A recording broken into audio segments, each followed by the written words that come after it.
welcome to Mini Crafts for Little Hands, and today I'm going to show you how to make little woven spider webs. And you can do them in plain colour like this, cobwebby, or you can go mad and go all multicoloured. I'm going to show you how to do both. So let's start off with me showing you what you're going to need.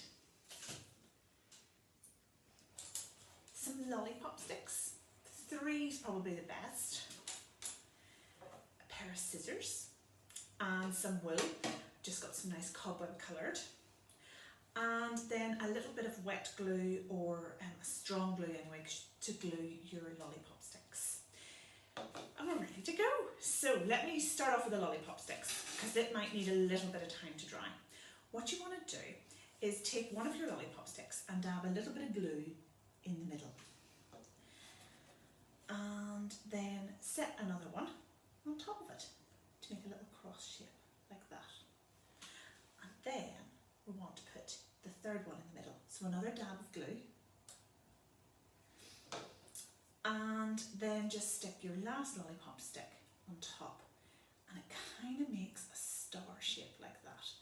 I'm not going to lift it up because it'll fall apart, but I can show you one that I made earlier, and this is what it's going to look like. Okay, and this is completely dried and it's quite strong now. So I'm going to leave this one here to one side just to dry. I can start working on this now. So we've got the start of our web here. Now we need to get our wool ready. So we want to take a little bit of our wool and cut off a little bit, not too long, okay?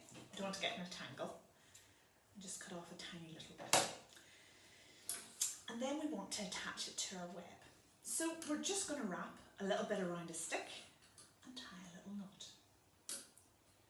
Maybe a double knot to make sure it definitely doesn't fall off. There we go, we're ready to go. And this is quite simple, but it might take a couple of goes to get it right. You want to take your thread and you want to wrap it around one of the sticks. And then you're going to go to the next stick. Wrap it round once and go to the next stick. And wrap it round once and go to the next stick. Wrap that round once and go to the next stick. And you just keep on going around and around.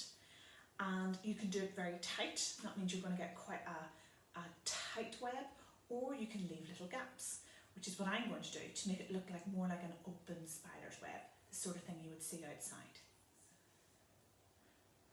So I'm going to keep going here, adding more thread until I get close to the top. I'm nearly at the very end here, and I've run out of wool, but I don't have enough to put even more wool in. So what I'm going to do is I'm going to tie a knot in the end here just to secure it. So I'm just going to wrap it around the thread underneath and just tie a little knot. And again, for younger artists, they might need an adult just to help them with this last little bit.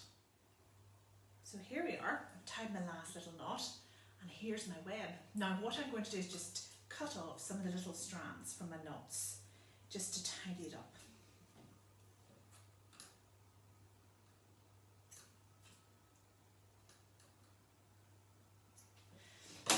And there we go. Doesn't it look gorgeous? All that's left now is I've got a tiny little plastic spider. It's quite spooky. And I'm just going to put it in the centre here so that people think it's a real web with a real spider. There you go. I'd love to see your web creations. Please do share them with us using the hashtag FEArtschool. See you soon. Bye.